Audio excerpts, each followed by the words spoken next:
Vous informer au quotidien, c'est notre devoir. Chercher l'information pour vous, c'est notre passion. Madame, Messieurs, bonjour et bienvenue dans votre chaîne Expression 26 Télévision avec votre humble serviteur, tonton Armand Mombilay. Alors aujourd'hui, nous sommes ici à Kinshasa, au siège de l'Union Sacrée, comme vous le constatez. Et il y a les confesseurs religieux orthodoxes qui sont venus en regroupement. Vous allez le constater avec moi. Ils sont venus déposer leurs mémos ils sont venus répondre à l'appel du CG permanent de l'Union Sacrée, professeur Mbata, qu'il a déjà lancé des consultations de différentes structures.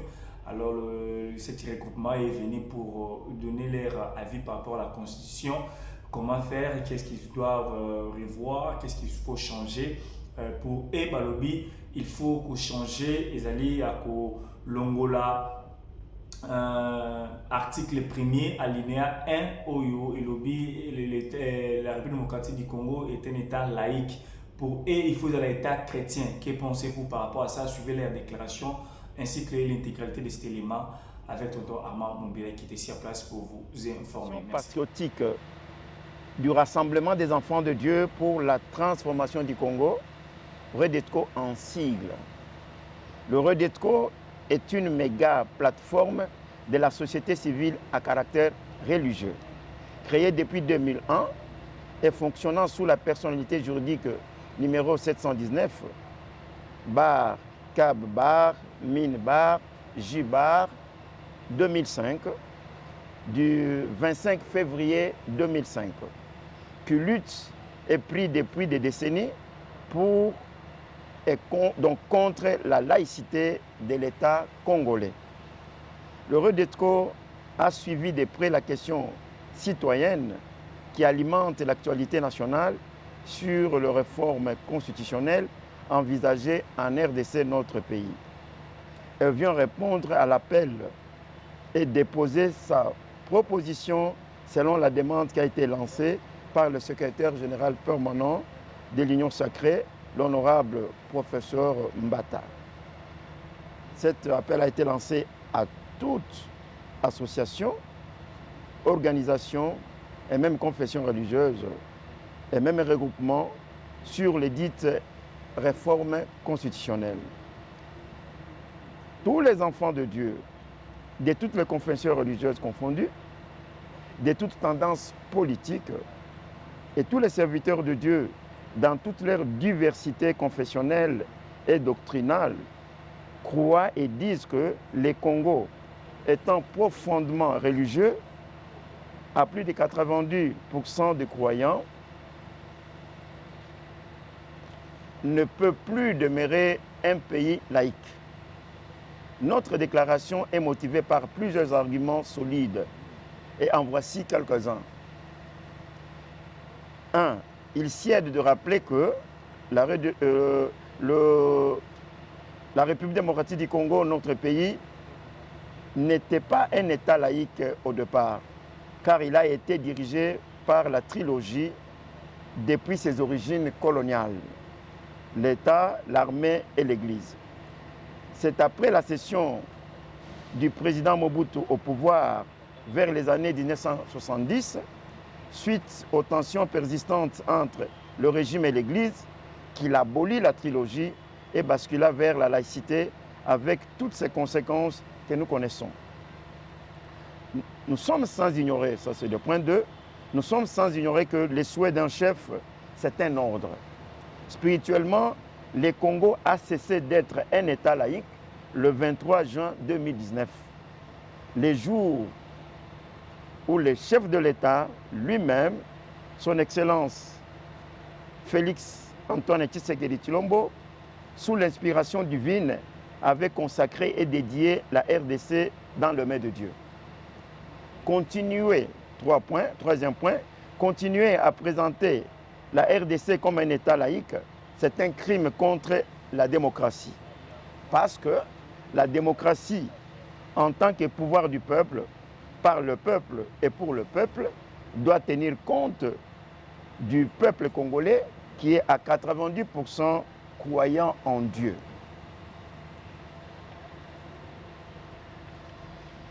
4. continuer à présenter la RDC comme un État laïque, c'est un sabotage. C'est même une insulte à l'endroit du chef de l'État, le président de la République, qui a encore proclamé la cité d'Nkamba comme une ville sainte. Il est inconcevable, inadmissible d'avoir une ville sainte dans un pays qui demeure encore à être laïque. Nous devons sécuriser la pensée du chef. 5. Il existe plusieurs messages et prophéties dans le monde entier, annoncés et confirmés par des grandes personnalités. Et les prophètes que le Congo est un pays prophétique, qui a une mission divine dans le monde.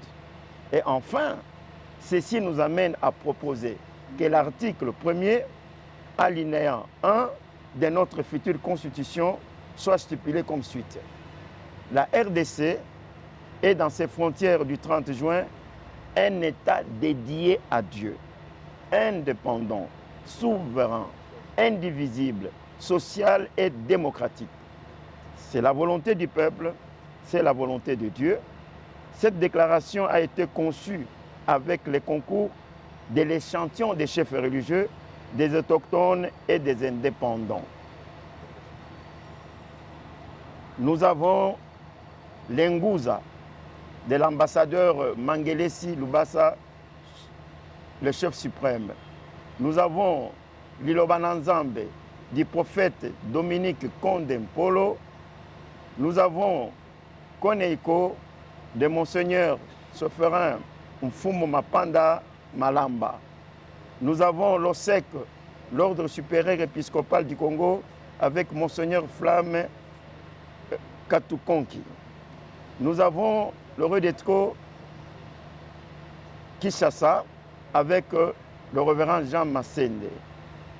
Le secrétaire permanent avait lancé un appel demandant aux associations, aux organismes, aux groupes, et même aux confessions religieuses de donner leurs contributions concernant les réformes constitutionnelles. Alors nous sommes venus pour répondre à cet appel. Voilà. Vous êtes des religieux et comment est-ce que vous comptez concilier ceux qui sont pour et ceux qui sont contre dans vos églises? Non, il fallait suivre la pensée du secrétaire permanent. Nous, religieux, nous sommes là, mais dans nos églises.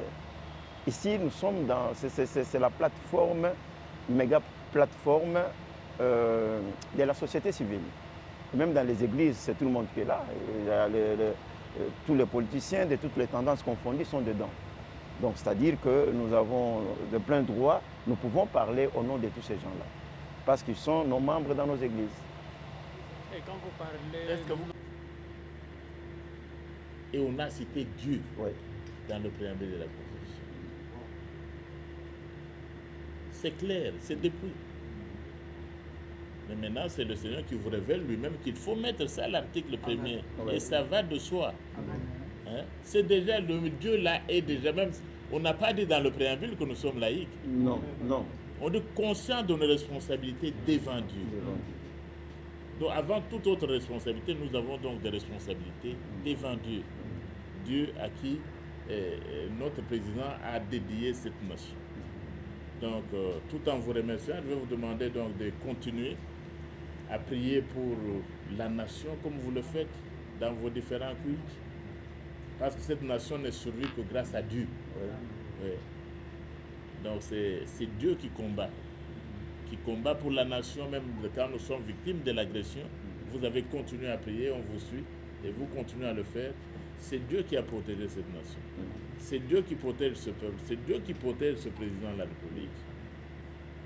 Et c'est vraiment une force, mon Seigneur. Oui, exactement. Absolument. C'est vraiment une force pour nous. Et quand on priait toujours régulièrement, si on me demandait à moi le verset que j'aime le plus, je dirais, ce serait Exode 14, verset 14. L'Éternel combattra pour vous, et vous resterez calme. Et c'est cet Éternel-là qui combat pour la nation, qui combat pour le président de la République, qui combat pour nous tous. continuez à prier pour ces bénédictions. Qu'il vous bénisse d'abord vous-même. Amen.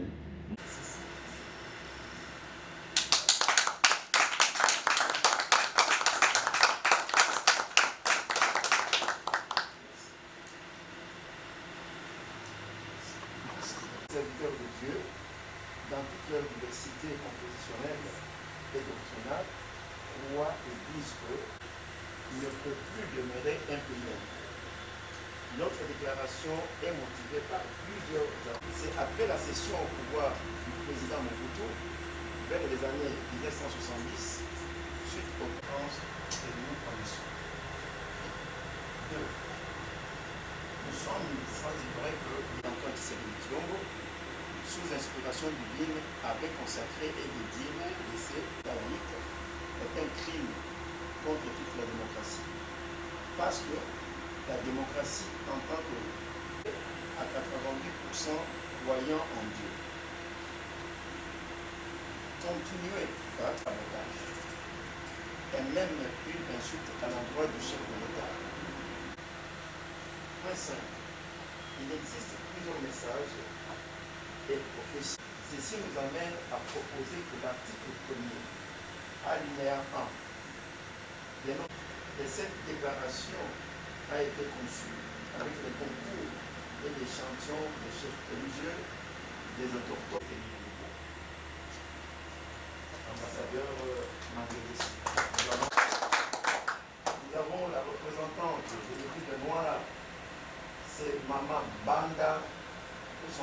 Nous avons Dempe Yalongo avec le révérend Mabibi Nkunda Simon. Malamba, son représentant que c'était nous. Avec Monseigneur Flamme Capicontre.